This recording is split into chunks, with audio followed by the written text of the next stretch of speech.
Thank you to Skillshare for sponsoring this video. Skillshare is an online learning community with thousands of inspiring classes for creative and curious people. Explore new skills, deepen existing passions, and get lost in creativity. Improve your work life with classes on brand development and web design, or find new hobbies with lifestyle classes on everything from gardening to hand embroidery. A goal I've had for the new year is to focus on my mental health, since so much of my day is dedicated to writing or improving my writing because of my job. Traditional exercises, like writing in a journal, don't bring about the same sense of relaxation they once did for me. I therefore took visual journaling, drawing your feelings, a Skillshare original from Jordan Sondler. Even though I'm not a particularly skilled artist, I have appreciated learning about alternative ways of expressing my daily frustrations and stresses.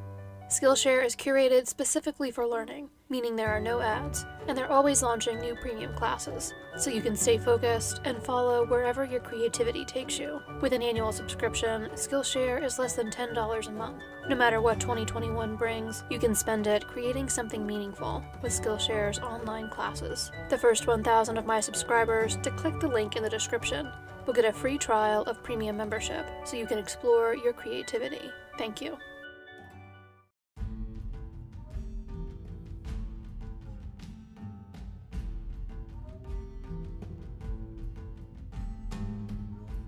Jordan Naterer graduated from Memorial University of Newfoundland with a degree in engineering. He went on to receive his master's degree at the University of British Columbia. After receiving his degree, he remained in British Columbia, living in an apartment on Seymour Street in Vancouver and working as an engineer. According to his sister Julia, he is the best person you will ever meet. He has the spirit of an old man and the heart of a kid. Julia FaceTimed her brother on October 9th, 2020, while she was at home in St. John's, Newfoundland. Jordan was showing her all of the equipment he had purchased for his first overnight hike, which he would begin the following day. He was prepared for the cold weather he would be facing overnight in Banning Provincial Park, and had a winter-rated sleeping bag, sleeping mat, and downfill coat. 25-year-old Jordan left his apartment just after 7 a.m. the following morning, Saturday, October 10th, and drove approximately 125 miles east to Banning Provincial Park. Credit card records would later show that he bought a coffee at the park's resort. At 10:18, he purchased a park permit at the front desk of the resort, logging his emergency contact information, as well as the color of his tent, orange, with the park when he informed them that he would be staying there overnight. The following Monday, October 12th, was Thanksgiving in Canada, and Jordan had plans to have dinner with some of his friends back in Vancouver. He never arrived, and did not call or text his friends to let him know he was not coming, which was highly out of character for him. Jordan's black Honda Civic was located near the Frosty Mountain trailhead at the Lightning Lake Day Use area, indicating that he had never returned from his hike, and the search for him in the park began. Search and rescue teams from several agencies were all involved with the search. They focused the search area based on a statement from another hiker, who came forward reporting that he had seen Jordan around 4 p.m. on October 10th, 30 to 45 minutes away from the Frosty Mountain trailhead. The Frosty Mountain Trail was the trail it is believed Jordan was planning on hiking. Despite the extensive effort, Jordan was not found, and the search was suspended on October 17th, with authorities claiming they had exhausted all avenues of investigation and needed new clues to follow in order to continue with the search effort. Cases such as Mr. Naterer's are very rare. It's always our goal to locate missing persons as soon as possible, and their files are never closed. Our investigators will continue to investigate any additional information that becomes available, but at this time, we have followed up on all leads. Vancouver Police Department Constable Tanya Vicentin wrote in an email to CBC News after the search was called off. Jordan's family was upset by this decision and continued looking for him on their own.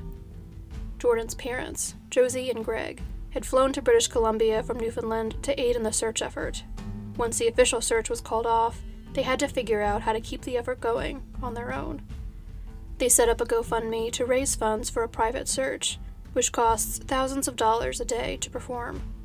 A large early donation to the effort came from Jordan's employer, and members of the community also began donating to the effort. Helicopters were hired, as was a drone company, which flew over areas of interest in the park, taking footage.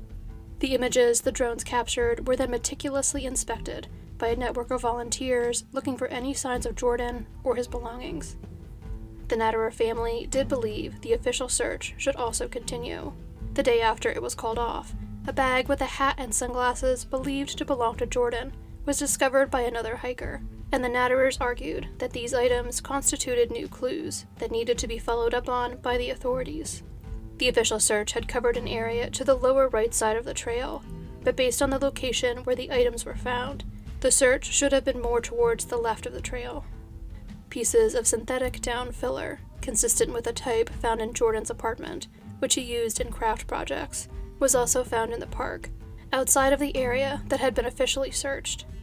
This led to speculation that Jordan perhaps was injured and throwing away small items in hopes that they would be taken down the trail and lead people to him.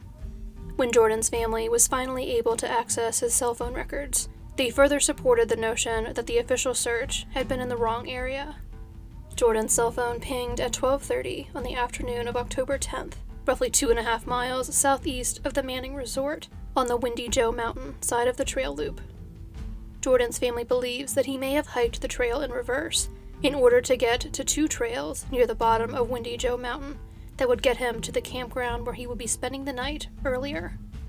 It had started snowing around 3 p.m. on October 10th, and if Jordan had learned of the forecast before he started his hike, it would make sense for him to want to reach the campground and stop moving for the day earlier than planned. The terrain off of those trails is very steep and rugged. If Jordan became disoriented and went off trail, he could have easily been injured trying to traverse the terrain. Jordan's family believed that in this scenario, Jordan would have tried to maneuver himself to be near a source of water if possible, but then would have stayed there, relying on his equipment to keep him warm until someone came and found him. The official search did briefly resume, but was called off again due to poor weather.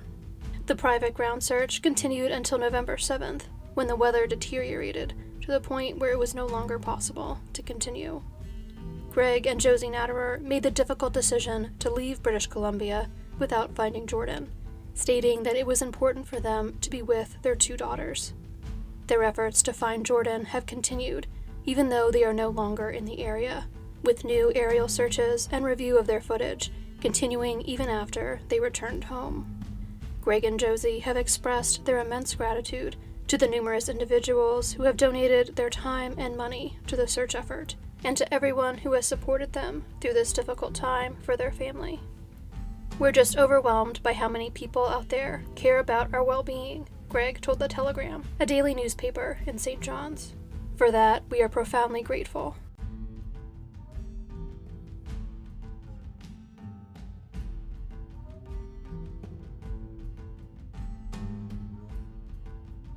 Esther Dingley and Dan Colgate had been together for almost the entirety of their adult lives, and lived together in a flat in Durham, in the northeast of England. In 2014, the couple was just weeks away from their wedding when Dan underwent surgery for a congenital condition that affected his digestive system. Following the operation, he developed necrotizing fasciitis and nearly died. Dan survived, and while he was recovering, he and Esther began reevaluating what they wanted out of life. Ultimately, rather than making arrangements to reschedule their wedding, the couple decided to make the necessary arrangements to dramatically change their lifestyle, stepping away from their successful careers to travel throughout Europe. They sold their car, bought a motorhome, and rented out their flat. Between their savings and the rental income, they estimated that they could spend a full year traveling, hiking and biking extensively throughout Europe. That 1 year eventually turned into 6, with the couple supporting themselves by taking odd jobs on farms and as house sitters in between their lengthy outdoor excursions. In 2020, Esther and Dan spent 80 days on a 1,000-mile hike in the Alps, which took them into 5 different countries. They spent most of the trip camping in a tent, and were largely self-sufficient during it, carrying up to 5 days' worth of food with them in between opportunities to replenish their supplies. On an average day, they would cover more than 13 miles, and ascend more than 1,400 meters. After they completed this hike on October 4th, 2020, Dan and Esther spent 10 days traveling in France in their motorhome together before arriving in La Roque-sur-Losse, where they would be house-sitting. They remained there together until October 22nd, when 37-year-old Esther left in the couple's motorhome alone. Due to his lingering health concerns, Dan wanted to spend more time resting and relaxing after the difficult and extended hike he and Esther had just completed. Esther already wanted to continue on with more outdoor adventures, so the couple decided to spend some time physically apart, pursuing the activities they wanted to engage in, while remaining in regular contact with one another. Esther planned to spend 2 weeks exploring the Pyrenees, along the border between France and Spain. She arrived in Arros, a village she and Dan had visited several times before, on October 23rd. She spent the next several days cycling up several Tour de France climbs, which she was already familiar with. On October 29th, Esther decided to alter her plans, choosing to leave France and cross the border into Spain. Due to the pandemic, France was preparing to enact new restrictions on outdoor activity, which would limit people to 1 hour of outdoor exercise within 1 kilometer of their home.